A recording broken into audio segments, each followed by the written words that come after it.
ପେଟକୁ ଖାଇବାକୁ ଦାନା ମିଳୁନାହିଁ, ରହିବାକୁ ଜାଗା ମିଳୁଛି ବର୍ଷା ହେଲେ, କିନ୍ତୁ ଆଶ୍ରୟ ନେବାକୁ ଜାଗା ମିଳୁନି।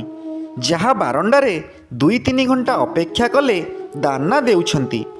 ଏପରି ଘଟଣା ଘଟିଛି ଆନନ୍ଦପୁର ବ୍ଲକ ଶାଳବଣୀ ପଞ୍ଚାୟତ ବଳଦୁଆଁ ବାଲିପଶି ଗ୍ରାମରେ।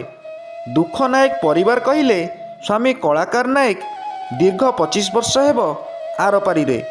2 ପୁଅ ଓ 2 ଝିଅଙ୍କ ବିବାହ ହୋଇଯାଇଛି।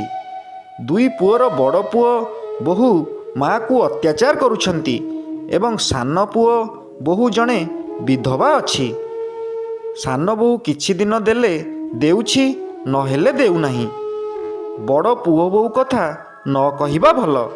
ଏପଟେ ବିଧବା ମା ରାତିରେ ଶୋଇବା ପାଇଁ ଓ ପେଟକୁ ଦାନା ଖଣ୍ଡିଏ ପାଇଁ ବାରପିଣ୍ଡା ବୁଲି ପେଟକୁ ଶୁଖାଇ ବସିଛି।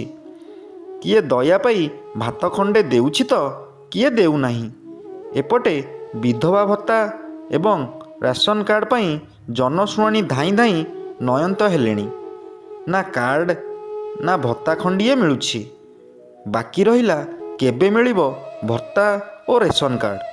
କେନ୍ଦୁଝର ଜିଲ୍ଲା ଆନନ୍ଦପୁର ବ୍ଲକ ଶାଳବଣୀରୁ ବିନୋଦ ଚନ୍ଦ୍ର ଖଣ୍ଡାଙ୍କ ରିପୋର୍ଟ, G9 ଓଡ଼ିଆ।